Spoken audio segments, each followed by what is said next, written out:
absolutely not. Do not look into this. Are you crazy? I got the message loud and clear. This Yeshua was not for us.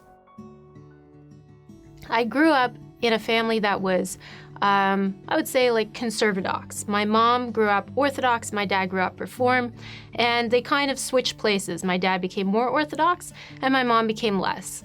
We kept kosher, we did, place for milk, place for meat. It was always there, always present. We're Jewish.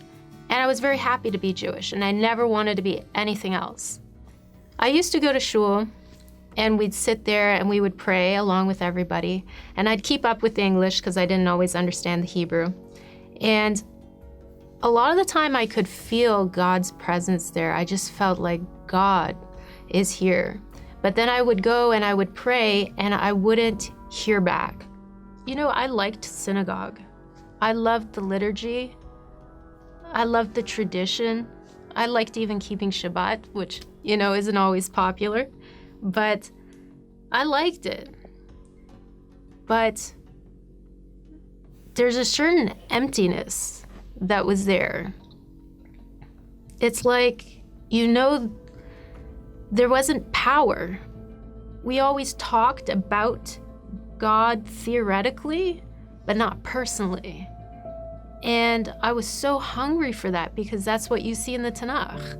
There came a point after my bat mitzvah where it was just so clear that I kept praying all the prayers and I wasn't hearing. And I started to ask God, why? Why is that? And that summer, a cousin of mine came to visit. She'd just become a believer in Yeshua. And then she started talking to us about, Yeshua, could he actually be the Messiah? Really? I mean, what? Jesus is Yeshua? Jesus could possibly be the Messiah? It just seemed so, what? Something went off in my brain like, well, we're waiting for the Messiah. What if he is? How can I find out if he is?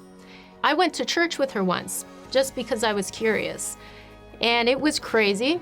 I was surrounded by people that were running around, that were worshiping God. They had their hands up, they were jumping. There were some people my age, there were some people older, and I thought they were all insane.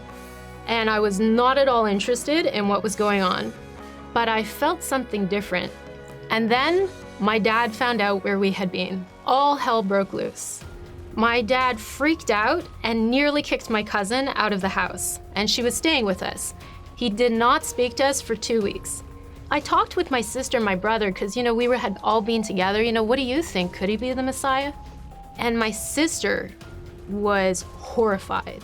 It was like I just asked the most horrible thing ever, and I could feel this wall come up, absolutely not. Do not look into this. Are you crazy? She said to me, go and look into our own religion. You don't even know enough yet to even think about this. So I started on a path to become Orthodox because I figured that was the way to know God. So I started to look into the prophecies. I wanted to find out, who is the Messiah? What is the Messiah supposed to do? What do people say about the Messiah? As I read, the one that stood out to me the most was a prophet like Moses, a prophet like Moshe, and that everything that he spoke, we would be responsible for doing. And I just kept thinking, who is a prophet like Moshe, who did miracles like that? Somebody on that level. And there'd never been anyone like that, really, except for Yeshua. So my sister went away for a year to kind of find herself. And when she got back, I knew that something had changed inside of her.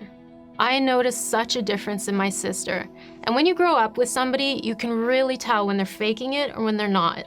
And I could see that something so significant happened in her life. She had a deep anchor, and I needed it. She ended up becoming a believer in Yeshua. I wanted that dream. I wanted that vision. I wanted that lightning experience for God to prove that he's real to me. And finally, I heard a clear voice in my heart saying, you've heard enough, you've seen enough, it's time to just believe.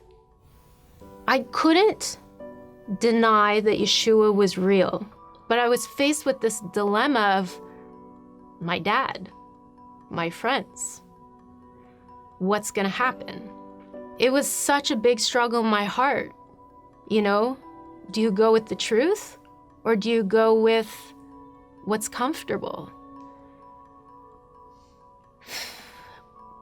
But you know, at the end, I couldn't say no. I knew he was real. I knew he was true. And it was like, okay, I'm doing it. It's happening.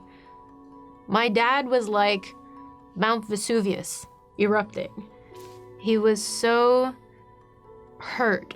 You know, he took it very personally. Like, why are you betraying me? What did I do wrong? Your grandparents would be rolling over in their graves if they could hear this. You know, it would have been better if I was a drug addict than believe in Yeshua. Anything except Yeshua. Whatever the cost was, I figured it's worth it.